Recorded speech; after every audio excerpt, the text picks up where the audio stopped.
फिनिस्टा windows, beautiful and durable designs, installation से maintenance की life long customer service. आपके घर में फिनिस्टा नहीं है तो कॉल कीजिए। Final Finista. कुछ तो सस्ता लो, सब बढ़िया लो। इसमें क्या खास बात है? थोड़े में ज्यादा स्वाद, यही तो है इसकी खास बात। दादी के हाथों का जादू और खुशबू से महकता घर, माँ की मुस्कुराहट और खाने की सुगंध। MDH गरम मसाला, क्योंकि हर रिश्ता है स्वाद से जुड़ा। राम भद्राचार्य ने मेरठ को मिनी पाकिस्तान, पश्चिम उत्तर प्रदेश को मिनी पाकिस्तान कह दिया। उसके बाद सियासत बहुत तेजी से बदली है। मायावती ने उन पर आरोप लगाया कि वो गलत बयानी कर रहे हैं। अब चंद्रशेखर ने आज बरेली में उन पर हमला बोला है।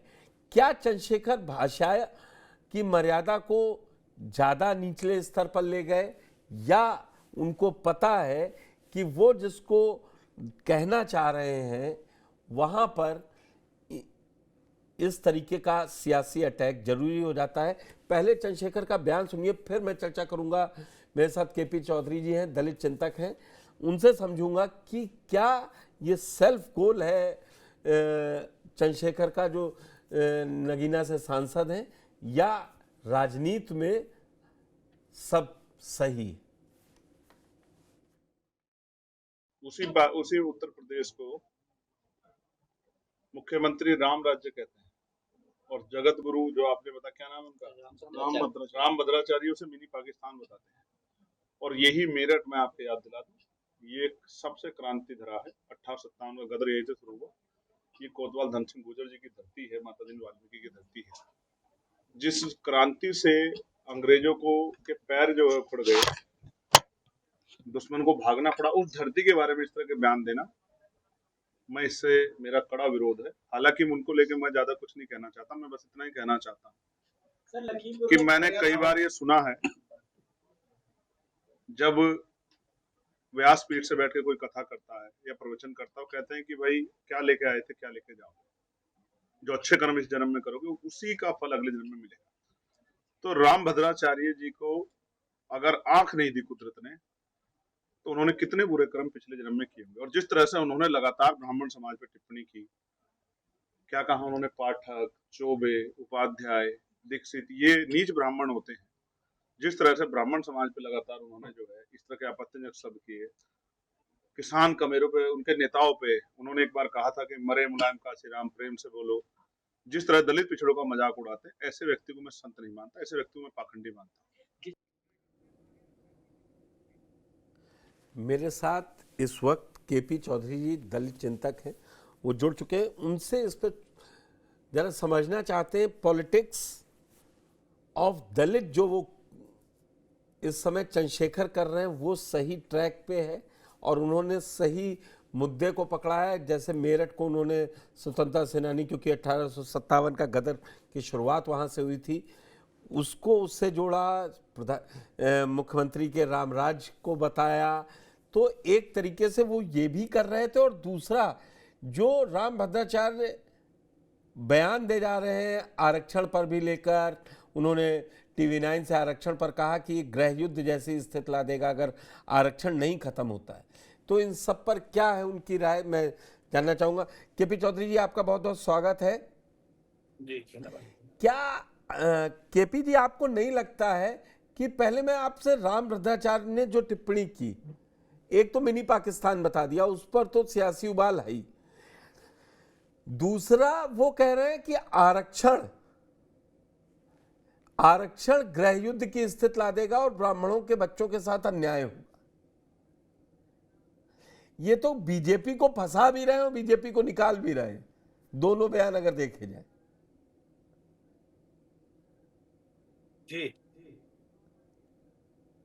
देखिए, इस समय पर चौहान साहब, मैं देख रहा हूं कि धर्म का काम करने वाले जो लोग कहेंगे कि हिंदू धर्म के जो शीर्ष पदों पर बैठे हुए हैं, जिनको शंकराचार्य कहा जाता है, और राम भद्राचार्य भी उनमें से एक हैं, और भारत के उस तबके के बारे में जिसको देश का गरीब तबका, पिछड़ा तबका, अनुसूचित जाति, जनजाति, OBC माना जाता है, जो तबका देश के विकास के लिए पूरी शिद्दत से काम करता है, जो घरों में काम करता है, बर्तन साफ करता है, गाड़ी चलाता है, सब्जी बेचता है, मतलब जिसके दिन रात के सहयोग से भारत की इकोनॉमी बनती है, उनको बाबा साहब अम्बेडकर जो आरक्षण की व्यवस्था देकर गए संविधान में, उस व्यवस्था के खिलाफ अब जो धर्मगुरु यानी कि शंकराचार्य जो बयान दे रहे हैं, मैं कहूंगा ये बहुत ही दुर्भाग्यपूर्ण है। और गृह युद्ध आज तक बाबा साहब अम्बेडकर के दिए हुए सरकारी क्षेत्र के आरक्षण से पिछले 50 साल में 60 साल में तो हो नहीं पाया। 25% के आरक्षण से लोकसभा में और विधानसभा में दिए आरक्षण से तो नहीं हो पाया। लेकिन अगर इस वर्ग विशेष का, अगर इस देश के कमेरे तबके का आरक्षण छीनने की जो बात अभी राम भद्राचार्य जी ने वो कर रहे हैं, मुझे लगता है कि उनके इस बयान से इस देश में गृह युद्ध जरूर छिड़ सकता है। दूसरा, मेरठ के बारे में जो उन्होंने बयान दिया है, मुझे लगता है कि ये धार्मिक गुरुओं का काम है ही नहीं। उनको धर्म की बात करनी चाहिए, धर्म का प्रचार प्रसार के लिए उन्हें अपना समझे देशव्यापी दौरे करने चाहिए, लोगों को समझाना चाहिए धर्म की बारीकियों से, उनको मतलब कि उनको अवगत कराना चाहिए।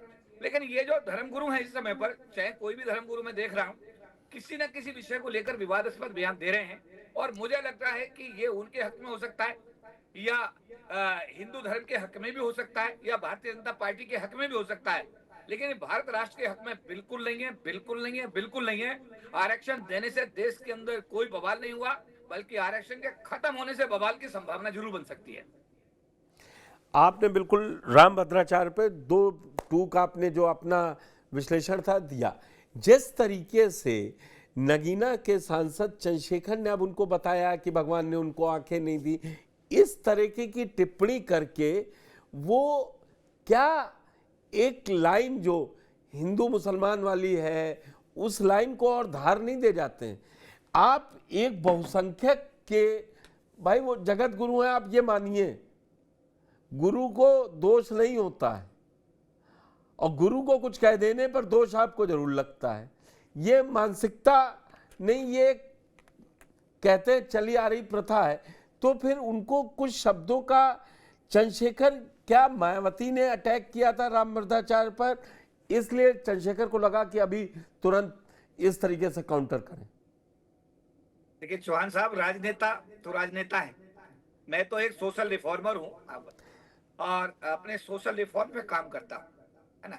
मैं अब चंद्रशेखर आजाद जी ने जो भी बयान दिया है, मैं उन्हें इतना जरूर सलाह दूंगा कि अगर दूसरा आदमी अपनी मर्यादा खोता है तो हमें अपनी मर्यादा को निश्चित रूप से हर स्थिति में मेंटेन करके रखना चाहिए।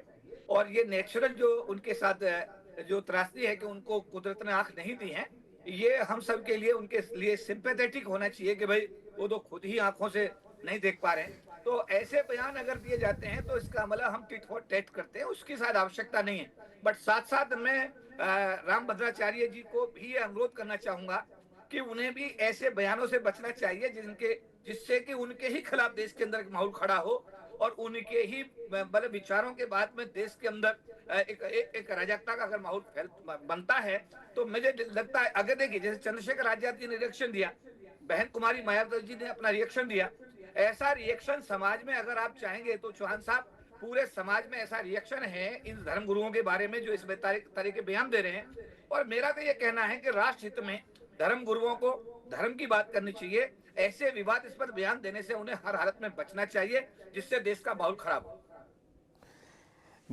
देश का माहौल नहीं खराब होना चाहिए। थोड़ा उत्तर प्रदेश की सियासत को देखते हुए आपको पूछूं कि राम भद्राचार्य ने जो बयान दिया वो आरक्षण पर उनकी सोच हो सकती है। मेरा भी मानना है कि वो धर्म गुरुओं को धर्म पे ज़्यादा बोलना चाहिए, सियासी मुद्दों पे कम। मैं इस पे एक चर्चा कर चुका हूँ। पश्चिम उत्तर प्रदेश के विधायक जुड़े थे, बोले वो भी इसका सपोर्ट कर रहे हैं कि बिल्कुल डेमोग्राफी चेंज हुई है। और जो संभल पर एक रिपोर्ट आई उसके बाद जो डेमोग्राफी के नाम पर, चेंज होने के नाम पर अब एक नई सियासी जमीन तैयार की जा रही है, इसको आप कैसा देख रहे हैं? मेरा यही मानना रहेगा कि जब राजनेता या राजनीतिक दल का कोई व्यक्ति या कोई विधायक जब कोई बात कहता है तो उससे तो एक आशा अपेक्षा की जाती है कि वो उत्तर प्रदेश की राजनीति में जिससे उसकी पार्टी को या उसको कोई व्यक्तिगत लाभ हो रहा है या उसकी पार्टी को लाभ हो रहा हो या उसकी पार्टी ने उसको कोई आदेश दिया हो कि आप इस लाइन पर अपना मतलब ये है कि टीवी चैनल्स के सामने अपनी बात रखें। ये तो लगता है कि ये तो कहीं किसी हद तक लगता है कि ये तो राजनीति की बेसिक आवश्यकता हो सकती है, पर धर्म गुरुओं के बारे में मेरा ऐसा मानना है कि उनकी ये बेसिक आवश्यकता नहीं होनी चाहिए, क्योंकि वो धर्म गुरु हैं, बहुत बड़ी पद पर हैं, बहुत बड़ी जिम्मेदारी में हैं, बहुत बड़े सम्मानजनक स्थिति में वो हैं। तो मैं धर्म गुरुओं से, राजनेताओं से तो खैर देखिए कुछ भी अपेक्षा कर सकते हैं, वो कुछ भी बोल सकते हैं, कुछ भी कह सकते हैं अपने राजनीतिक फायदे के लिए। वो कई बार सही भी बोलते हैं, कई बार गलत भी बोलते हैं, कई बार सही गलत बोलते हैं, कई बार गलत को सही बोलते हैं, है ना। पश्चिमी उत्तर प्रदेश के बारे में भी राजनेता अपने ये भद्राचार्य जी के, जो राम भद्राचार्य जी का जो बयान है, इसमें अपने अपने तरीके से इसको लेंगे और अपने अपने तरीके से टिप्पणी करेंगे।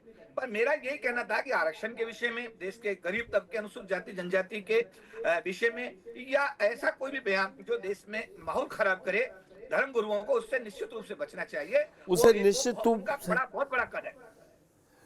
धर्म गुरुओं को अगर बयान से बचना चाहिए तो बहुत बड़ा सम्मान है, वो बहुत श्रद्धेय हैं। बिल्कुल चौधरी साहब, मैं आपकी इस बात से सहमत हूं। उनको अगर धर्म पर ही बात करनी चाहिए तो राजनीतिक दलों को भी, या राजनेताओं को, जो आपने शुरुआत में कहा, उनको भी ऐसी टिप्पणी से बचना चाहिए जिससे एक माहौल बिगड़ सकता है वो बच जाए। आपने इस पर अपनी बेबाक टिप्पणी रखी, आप बड़ी खबर में जुड़े हमारे साथ, इसके लिए बहुत बहुत धन्यवाद। तो केपी चौधरी जी का साफ कहना था कि राम भद्राचार्य को अपने दिए गए बयानों पर भी पुनर्विचार कर लेना चाहिए। हालांकि उन्होंने चंद्रशेखर, जो नगीना सांसद हैं, उनको भी सीख दी है कि हमको ये नहीं भूलना चाहिए किसका सम्मान करना है और किसके लिए क्या बोलना है, क्या नहीं बोलना है।